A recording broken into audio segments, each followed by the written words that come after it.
Hi hello welcome back to channel study with music. അപ്പോൾ നമ്മുടെ ഇന്നത്തെ വീഡിയോ എന്ന് വെച്ച് കഴിഞ്ഞാൽ ഓണം എക്സാം ഒക്കെ വരുവാണ്. കഷ്ടിച്ചിന് ഒരു മാസം കൂടെ ഉള്ള ഓണം എക്സാമിന്. അപ്പോൾ ഞാൻ എങ്ങനെയാണ് ഈ ഓണം എക്സാമിന് വേണ്ടി പ്രിപ്പയർ ചെയ്യുന്നത്, ഞാൻ എന്താണ് അതിൻ്റെ ഒരു ടിപ്സും ട്രിക്സും ഒക്കെ ആയിട്ടാണ് ഞാൻ വന്നേക്കുന്നത്. അപ്പോൾ വീഡിയോ എല്ലാവരും ലൈക്ക് ചെയ്യുക, ഷെയർ ചെയ്യുക, അതുപോലെ നിങ്ങളുടെ സജഷൻസൊക്കെ കമൻറ്റ് ചെയ്യുക. നമ്മുടെ ചാനലൊന്ന് സബ്സ്ക്രൈബ് ചെയ്യുക, അതുപോലെ ഇൻസ്റ്റാഗ്രാം പേജ് ഉണ്ട്, അതൊന്ന് ഫോളോ ചെയ്യുക. അപ്പോൾ ഓണം എക്സാമിന് നമുക്കുള്ള പോർഷൻസാണ് ഞാനിവിടെ എഴുതിയിട്ടേക്കുന്നത്. മാത്സ് കണ്ടിന്യൂറ്റി വരെ ആണെന്നാണ് തോന്നുന്നത്, പക്ഷേ ആപ്ലിക്കേഷൻ ഓഫ് ഡെറിവേറ്റീവ്സ് ഉണ്ടോ സംശയമുള്ളതാണ് ഞാനവിടെ റൗണ്ട് ചെയ്തിട്ടേക്കുന്നത്. പിന്നെ കെമിസ്ട്രി 4 ചാപ്റ്റർ, DF ബ്ലോക്ക് വരെ.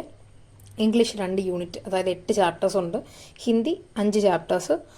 ഫിസിക്സ് ആണെങ്കിൽ മൂവിങ് ചാർജസ് വരെ 4 ചാപ്റ്റേഴ്സ്. ബോട്ടണി, ബയോടെക്നോളജി വരെ, സെക്ഷൽ റീപ്രൊഡക്ഷനും ബയോടെക്നോളജി. അതുപോലെ zoology 3 chapter, human reproduction, reproductive health, പിന്നെ principles of inheritance and variation. ഇത് ഇത്രയും ചാപ്റ്ററാണ് ഉള്ളത്.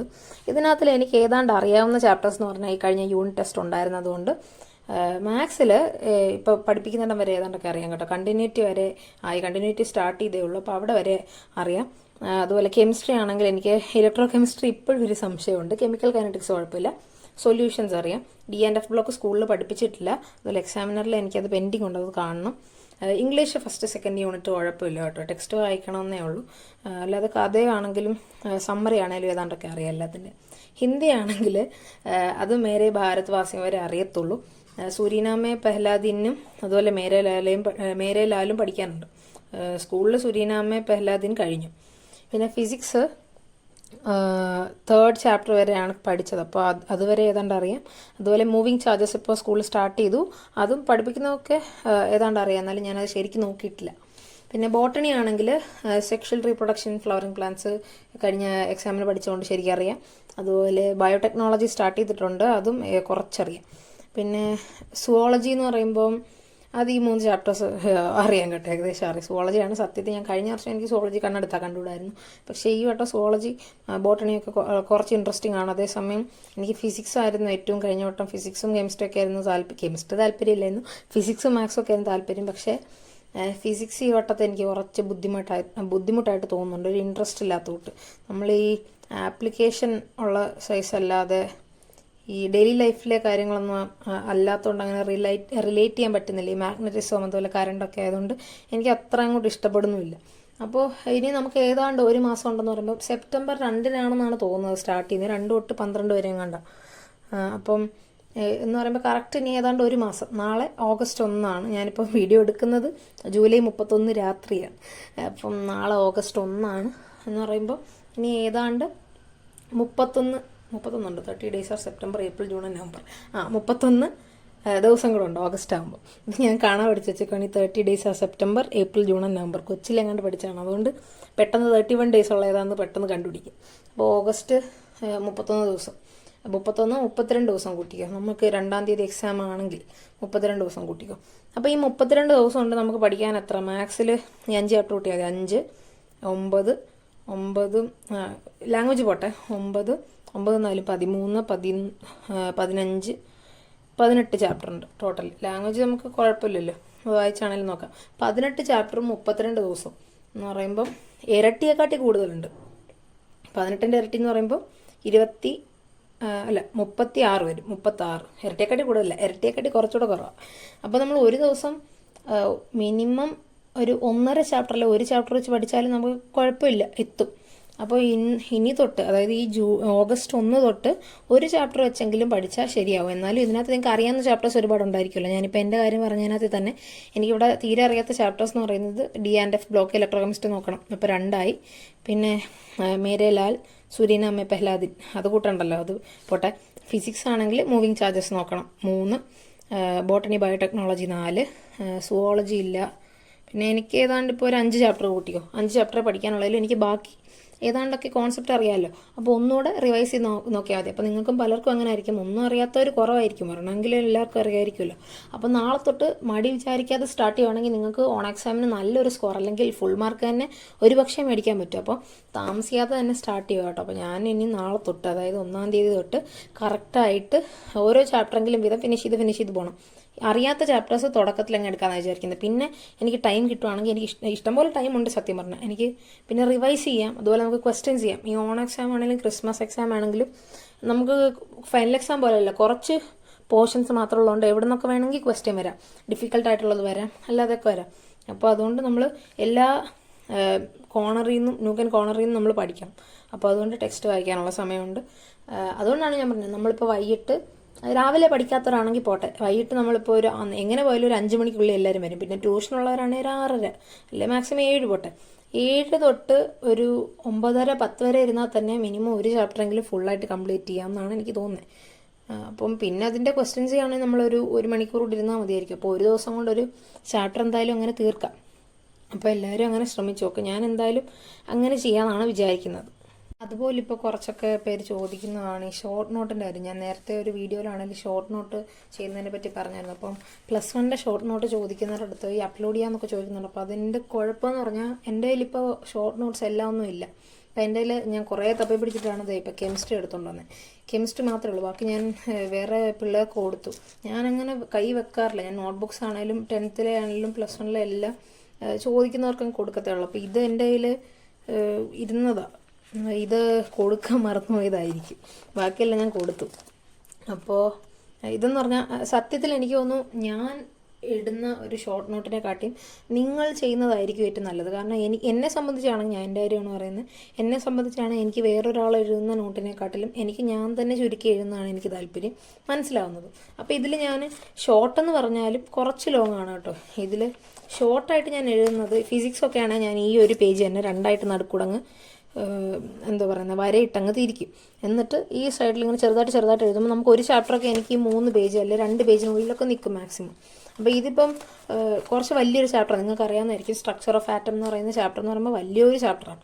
എന്നാലും കോൺസെപ്റ്റൊക്കെ മനസ്സിലാക്കി കഴിഞ്ഞാൽ എളുപ്പമുള്ള ചാപ്റ്ററായിട്ട്. അപ്പോൾ ഞാൻ ഇന്നത്തിൽ മെയിനായിട്ട് എഴുതിയിട്ടുള്ളത് പ്രോപ്പർട്ടീസ് ഓഫ് ആനോഡ്, കാഥോഡ്, ആനോഡ്രൈസ്, കാഥോഡ്രൈസ്, ഇതൊക്കെ ഭയങ്കര ഇമ്പോർട്ടൻ്റ് ആയിട്ടുള്ളതായതുകൊണ്ട് അത്, പിന്നെ ഇലക്ട്രോൺ, ന്യൂട്രോൺ, പ്രോട്ടോൺ ഒക്കെ കണ്ടുപിടിച്ച സയൻറ്റിസ്റ്റുകളുടെ പേര്, അതൊക്കെ ഞാൻ ഇതിനകത്ത് എഴുതിയിട്ടുണ്ട്. പിന്നെ അതുപോലെ തന്നെ ഇമ്പോർട്ടൻ്റ് ആയിട്ടുള്ള എല്ലാം ഞാൻ ഈ ഇതിനകത്ത് തന്നെ എഴുതും. പിന്നെ ഞാൻ നേരത്തെ ആണെങ്കിലും പറഞ്ഞിട്ടുണ്ട് കളർ പേപ്പർ ഉപയോഗിക്കുന്നതാണ് എപ്പോഴും നല്ലതെന്ന്. കാരണം കളർ പേപ്പർ ആകുമ്പോൾ നമുക്ക് ഈ ബ്ലാക്ക് ആൻഡ് വൈറ്റിനെക്കാട്ടിലും കളർ ആയിരിക്കും നമുക്ക് കുറച്ചുകൂടെ മെമ്മറി നിൽക്കുന്നതെന്ന് ഞങ്ങളുടെ ടീച്ചർ പറഞ്ഞിട്ട് കേട്ടിട്ടുണ്ട്. അതുകൊണ്ട് എനിക്ക് സത്യം പറഞ്ഞാൽ അത് ശരിയായിട്ട് തന്നെയാണ് തോന്നുന്നത്. അപ്പോൾ ഇമ്പോർട്ടൻ്റ് ആയിട്ടുള്ള എല്ലാം ഞാനിങ്ങനെ എഴുതി വെക്കാറുണ്ട്. ഇത് അങ്ങനെ ഷോർട്ടാണെന്നൊന്നും പറയാൻ പറ്റത്തില്ല. ഈ കെമിസ്ട്രി ഞാൻ ഇച്ചിരി ലോങ് ആയിട്ട് തന്നെയാണ് എഴുതുന്നത്, കാരണം എന്നെക്കൊണ്ടല്ലാതെ കെമിസ്ട്രി പഠിക്കലും ഭയങ്കര ബുദ്ധിമുട്ടായിരുന്നു. അപ്പോൾ ഇത് പിന്നെ ഇത് ഇത്രയും പേജെങ്ങാണ്ടുണ്ട്. ഏതാണ്ട് സ്ട്രക്ചർ ഓഫ് ആറ്റം എന്ന് പറയുന്ന ചാപ്റ്റർ, ക്ലാസിഫിക്കേഷൻ ഓഫ് എലമെൻറ്റ്സ് ആണെങ്കിലും ഇതൊന്നും പേജ് ഡിവൈഡ് ചെയ്തല്ല എഴുതിയിട്ടുള്ളത്. ഇത് ഞാൻ ലാസ്റ്റ് സമയം പരീക്ഷയുടെ എനിക്കത് മോഡൽ എക്സാമിൻ്റെ സമയം കൊണ്ടായപ്പോഴാണ് ഇത് എഴുതുന്നത്. എനിക്ക് അത്രയും നാൾ ഞാൻ എഴുതിയിട്ടില്ല. പിന്നെ ക്ലാസിഫിക്കേഷൻ ഓഫ് എലമെൻറ്റ്സ് ആണെങ്കിൽ ഒരു 5 പേജ് വന്നു. ഇങ്ങനെ എഴുതിയതുകൊണ്ടാണ്. ഇല്ലെങ്കിൽ ഒരു ഹാഫ് ആൻഡ് ഹാഫ് ഡിവൈഡ് ചെയ്ത് എഴുതുവാണെങ്കിൽ 5 പേജൊന്നും വരത്തില്ല, 3-2 പേജൊക്കെ വരത്തുള്ളൂ. പിന്നെ തെർമോഡൈനാമിക്സ്, അതുപോലെ എനിക്ക് തെർമോഡൈനാമിക്സ് ആണ് കഴിഞ്ഞോട്ടും ശരിക്കൊന്നും അറിയത്തില്ലായിരുന്നു. അതുകൊണ്ടാണ് ലാസ്റ്റ് ഇത് എഴുതി. ഇതിലും ഇമ്പോർട്ടൻ്റ് ആയിട്ടുള്ളത് ഇതുപോലെ എഴുതിയിട്ടുണ്ടായിരുന്നു. ഈ കളർ പേപ്പറിൽ എഴുതുന്ന പോരാഞ്ഞിട്ട് ഞാൻ ഇമ്പോർട്ടൻറ്റിൻ്റെ സൈഡിൽ #, അല്ലെങ്കിൽ സ്റ്റാർ, ഇങ്ങനെയൊക്കെ റെഡ് പെൻ വെച്ച് എഴുതുക, അങ്ങനെ സ്റ്റാറൊക്കെ വരച്ച് വെക്കുക, അല്ലെങ്കിൽ ഹൈലൈറ്റ് ചെയ്ത് ഇടുകയൊക്കെ ചെയ്യുമായിരുന്നു. പിന്നെ അതുപോലെ ഇത് റീഡോക്സ് റിയാക്ഷൻ എന്നുള്ള പാഠം, ഇത് ഏതാണ്ട് ഒരു 3-4 പേജൊക്കെ ഉള്ളൂ. 4 5 പേജുണ്ട്. പിന്നെ ഓർഗാനിക് കെമിസ്ട്രി ആയിരുന്നു എനിക്ക് ഏറ്റവും കൂടുതൽ ഈ നോട്ട്സ് എന്നെ സഹായിച്ചെന്ന് പറഞ്ഞാൽ. ഓർഗാനിക് കെമിസ്ട്രി ആണെങ്കിലും ഹൈഡ്രോ കാർബണൊക്കെ ആയാലും, ഹൈഡ്രോ കാർബൺ ഞാൻ കാണിച്ചു തരാം. ഹൈഡ്രോ കാർബൺ ഒരു 1-2 പേജിനുള്ളിൽ തന്നെ ഞാൻ ഫുള്ള് മാക്സിമം അങ്ങനെ ചെയ്യാൻ നോക്കിയിട്ടുണ്ട്. ഇതെന്ന് പറഞ്ഞാൽ ഡീറ്റെയിൽഡ് ആയിട്ട് എഴുതിയതാണ്. അത് കഴിഞ്ഞ് ഏറ്റവും ലാസ്റ്റ് ഒരു പേജിൽ ഇങ്ങനെ നമുക്ക് ഓരോ റിയാക്ഷൻ കാണിച്ചിട്ട്, ബെൻസിൻ റിങ്ങൊക്കെ കാണിച്ചിട്ട് ഈ വരുന്ന പ്രോഡക്റ്റ് ഏതാണെന്നൊക്കെ ചോദിക്കുമായിരുന്നു. അപ്പോൾ അതിൻ്റെത് ഞാൻ ലാസ്റ്റ് ഒരു പേജിൽ കംപ്ലീറ്റ് ആയിട്ട് ഇത് ഫുള്ളായിട്ട് കണ്ടോ, ഈ ഉള്ള റിയാക്ഷൻസ് എല്ലാം ഞാൻ ആ പേജിൽ തന്നെ ഇൻക്ലൂഡ് ചെയ്തു. ഇമ്പോർട്ടൻ്റ് എന്ന് ഹെഡിങ് കൊടുത്തിട്ട് ഇത് കണ്ടോ, ഏതാണ്ട് ഒരു 20 റിയാക്ഷൻ ഉണ്ട്.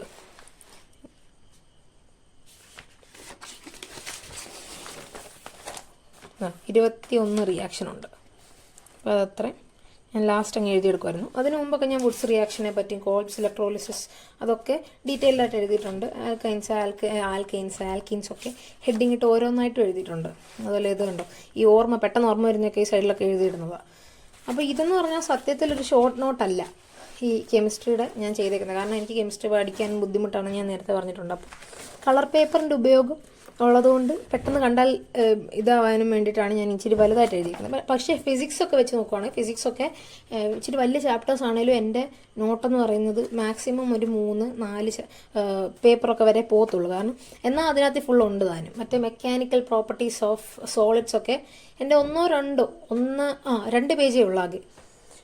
അതെന്ന് പറഞ്ഞാൽ എന്നാൽ ഫുൾ അതിനകത്തുണ്ട് താനും. അങ്ങനെ എഴുതാൻ ശ്രമിക്കണം. എന്ന് പറയുമ്പോൾ ഫിസിക്സൊക്കെയാണ് നിങ്ങൾക്ക് അത് കൂടുതലും അങ്ങനെ എഴുതാൻ പറ്റില്ല. ഫിസിക്സ്, മാത്സ് ഒക്കെ ഈ വർഷം ഞാൻ ചെയ്യാൻ തുടങ്ങിയിട്ടില്ല. അങ്ങനെ ഈ ലാസ്റ്റ് എക്സാമിന് വേണ്ടി ഒരു 2 ചാപ്റ്ററൊക്കെ എഴുതി. അല്ലാതെ കാര്യമായിട്ട് അങ്ങനെ ഷോർട്ട് നോട്ടൊന്നും പ്രിപ്പയർ ചെയ്യാൻ തുടങ്ങിയില്ല. അതുകൊണ്ട് കാണിക്കാൻ ആയിട്ടൊന്നും ഇല്ല കേട്ടോ. പിന്നെ ഇത് ഞാൻ പരിച്ച് പെറുക്കി എടുത്തുകൊണ്ട് വന്നതാണ്, അല്ലാതെ ബാക്കിയെല്ലാം ഞാൻ കൊടുത്തു.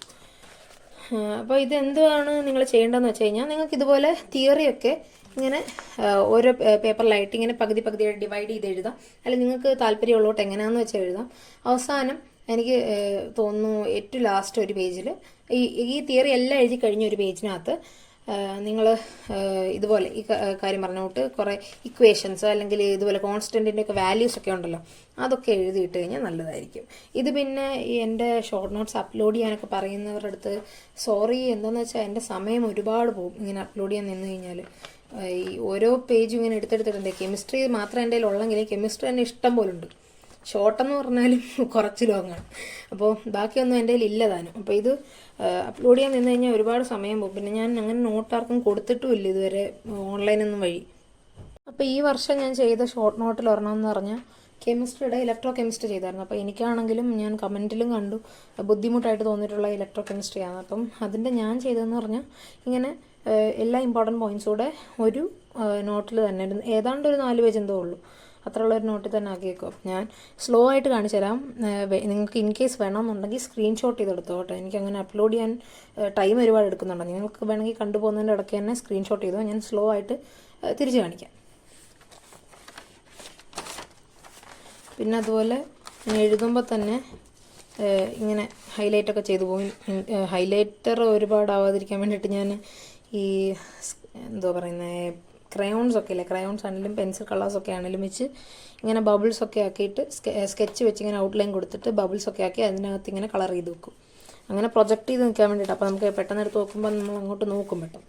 അതുകൊണ്ട്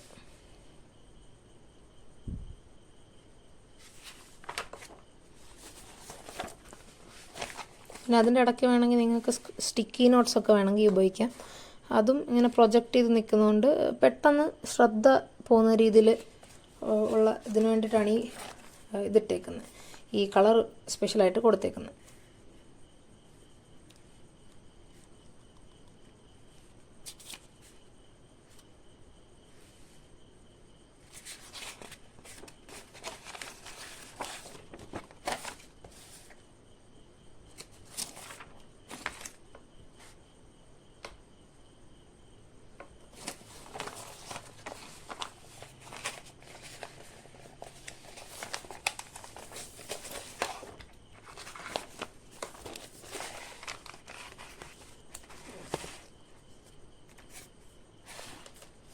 അപ്പോൾ ഇത്രയാണ്. പിന്നെ ലാസ്റ്റ് ഞാൻ എല്ലാ നോട്ടും കഴിയുമ്പോൾ ഇങ്ങനെ ഫൈനൽ ഇക്വേഷൻ ലാസ്റ്റ് ഒരു പേജിൽ ഫുള്ള് ഫൈനലായിട്ടുള്ള ഇക്വേഷൻസ് എല്ലാം എഴുതി വെക്കും. അപ്പോൾ ഇങ്ങനെയാണ് ഞാൻ സാധാരണ ഷോർട്ട് നോട്ട് ചെയ്യുന്നത്.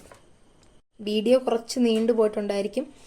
അപ്പോൾ എല്ലാവർക്കും എൻ്റെ വീഡിയോ ഇഷ്ടപ്പെട്ടെന്ന് വിചാരിക്കുന്നു. വീഡിയോ ഇഷ്ടപ്പെട്ടെങ്കിൽ ലൈക്ക് ചെയ്യുക, ഷെയർ ചെയ്യുക, അതുപോലെ ചാനൽ ഒന്ന് സബ്സ്ക്രൈബ് ചെയ്യുക. നിങ്ങളുടെ സജഷൻസ് ഒക്കെ കമൻറ്റ് ചെയ്യുക. എന്തെങ്കിലും ഉണ്ടെങ്കിൽ കമൻറ്റ് ബോക്സിൽ ഇട്ടാൽ മതി കേട്ടോ. പിന്നെ ഞാൻ ചിലപ്പോൾ 1-2 ദിവസമൊക്കെ ലാഗ് വരും, കാരണം അത് അത്രയ്ക്ക് തിരക്കുണ്ടെങ്കിൽ മാത്രമേ ഞാൻ പെട്ടെന്ന് കണ്ടു കഴിഞ്ഞാൽ റിപ്ലൈ തരാത്തേ ഉള്ളൂ.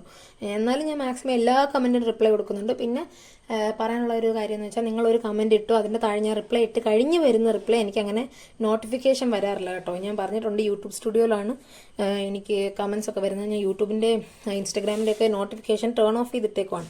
അപ്പം ഇങ്ങനെ പുതിയ കമൻ്റ് അല്ലാതെ ഒരു കമൻറ്റിൻ്റെ റിപ്ലൈ ആയിട്ട് പിന്നെ വരുന്ന കമൻസ് ഒന്നും യൂട്യൂബ് സ്റ്റുഡിയോയിൽ എനിക്ക് നോട്ടിഫിക്കേഷൻ വരുന്നില്ല. അപ്പോൾ അതുകൊണ്ട് എന്തെങ്കിലും ഉണ്ടെങ്കിൽ നിങ്ങൾ പുതിയൊരു കമൻറ്റായിട്ട് തന്നെ ഇട്ട് ചോദിച്ചോ കേട്ടോ. അപ്പോൾ thank you and have A nice day.